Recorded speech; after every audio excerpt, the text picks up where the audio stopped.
सुस्वागतम. ठरलं तर मग मालिकेच्या आजच्या भागामध्ये आता सायली ही अर्जुनला सांगत असते की जर मी आश्रमात असते तर आम्हाला एवढा खर्च कधीच परवडला नसता अर्जुन सर, आणि त्यामुळे मी कदाचित वाचलीही नसते, माझा जीवसुद्धा गेला असता. तेव्हा अर्जुनला राग येऊन अर्जुन त्याचे बोटं डायरीवर जोराने दाबतो.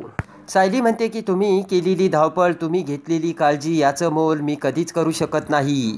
पण निदान तुम्ही जो काही खर्च केला त्याचे पैसे तर मी तुम्हाला परत देऊ शकते ना. सायली म्हणते की मी हप्त्याने का होईना पण तुमचे पैसे परत करण्याचा प्रयत्न करीन अर्जुन सर. तर रागाने अर्जुन ती डायरी ही खाली फेकून देतो आणि झोपायला जातो. तेव्हा सायली म्हणते की सर तुम्ही का चिडताय. तर इकडे आता प्रिया ही नागराजला सांगत असते की तुम्ही महिपतवर चिडला हे योग्य केलं, पण एवढं जास्त चिडायला नको होतं. तेव्हा नागराज म्हणतो की तो महिपत एक साधं काम व्यवस्थित करत नाही, माझ्याकडून पैसे खातो. प्रिया म्हणते की पण आपण एकत्र काम करण्यातच आपल्या सगळ्यांचा फायदा आहे की नाही. नागराज म्हणतो की आता तू मला शिकवणार आहेस का प्रिया. तर प्रिया म्हणते की आपण जर एकमेकांच्या विरोधात गेलो तर कसे चालेल. तेव्हा नागराज म्हणतो की मग काय करू, त्या महिपतला मांडीवर घेऊन बसू का. नागराज म्हणतो की 20 वर्षापूर्वी त्याला एक साधं काम दिलं होतं की 3 माणसांना मारायचं, पण त्याला ते सुद्धा जमलं नाही. आणि आता सायलीला सुद्धा मारण्याचं त्यानेच ठरवलं होतं, ते सुद्धा त्याला करता आलं नाही. नागराज म्हणतो की मला त्या महिपतचं आता तोंडही बघायचं नाही आहे, काम करण्यासाठी मला 50 इमानदारीचे गुंड मिळतील.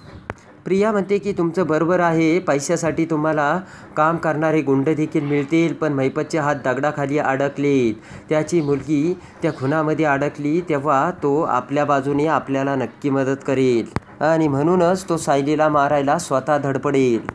तेवढ्यात रविराज दरवाजा उघडून तिथे येतो आणि नागराज तन्वीला बघून म्हणतो की तन्वी काय बोलणं चालले तुमचे एवढ्यात. तर लगेच नागराज म्हणतो की काही नाही रे, मी तन्वीला समजवायला आलो होतो की आता तिने लग्नाचा विचार करायला हवा. एवढा आम्ही हा चांगला स्थळ आलो होतं, तो त्यालासुद्धा त्याने सोडलं, तेव्हा आता तू पसंत केलेल्या मुलाबरोबर तन्वीने लग्न करायला हवं हेच मी तिला सांगत होतो. तेव्हा रविराज म्हणतो की तन्वी अगं माझा एक क्लायंट आहे, त्याचा मुलगा आहे, तू त्याला एकदा भेटून घे.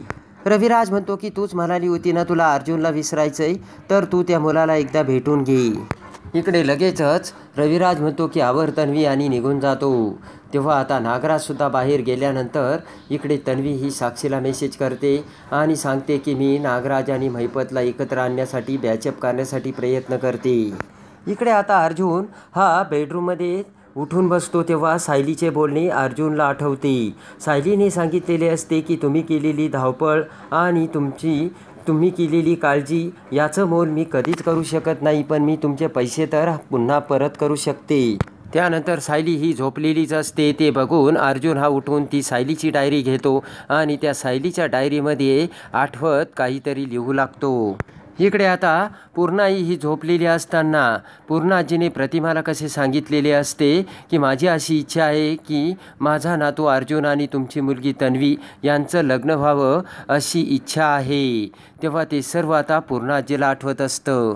आणि निरोप घेऊन प्रतिमा ही तन्वीला घेऊन कशी निघून गेली आणि ती पुन्हा आलीच नाही हे आता प्रतिमाचे स्वप्न आता पूर्णाजी बघत असते.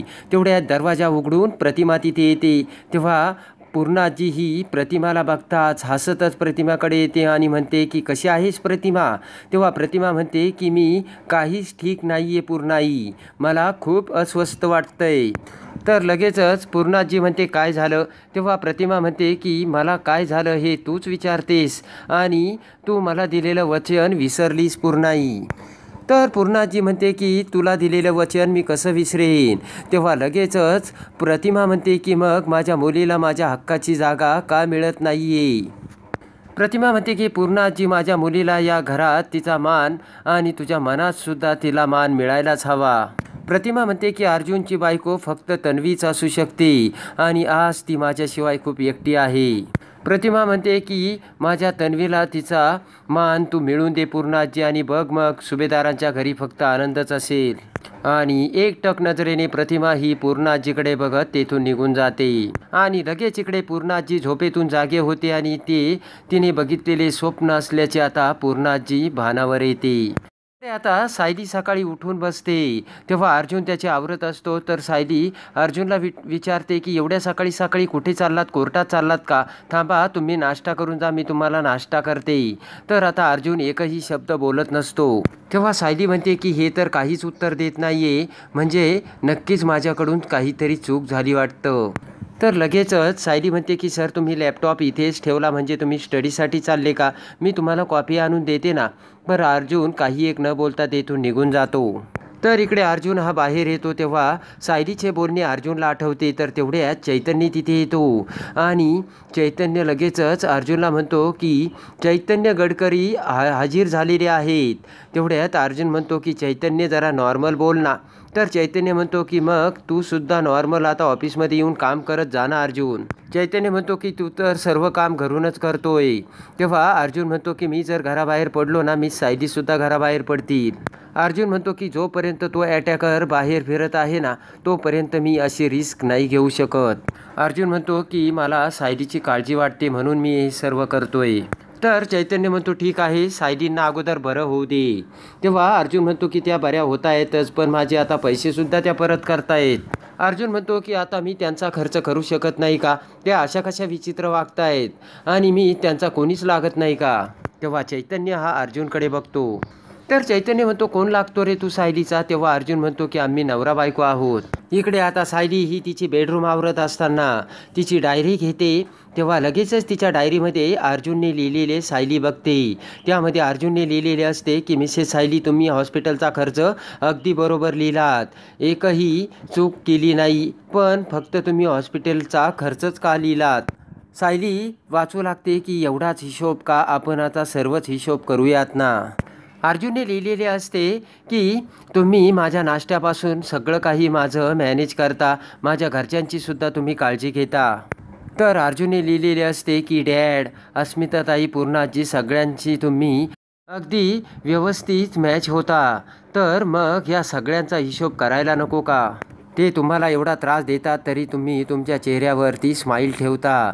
त्या स्माईलची किंमत का नाही ठरवली तुम्ही सायली? तर पूर्ण आजीला तुम्ही जे गिफ्ट दिलं आहे त्या गिफ्टची किंमत या हिशोबात आपण ॲड करू ना, असे आता अर्जुनने त्या डायरीत लिहिलेले असते. तर त्यामध्ये लिहिलेले असते की अस्मिता तर तुमचा किती राग करते, तरीसुद्धा तुम्ही तिच्याशी किती प्रेमाने वागता. अर्जुनने लिहिलेले असते की माझ्या बहिणीची एवढी मोठी चूक तुम्ही समोर आणून ती सुधारली, त्याचा हिशोब या डायरीमध्ये लिहा ना सायली.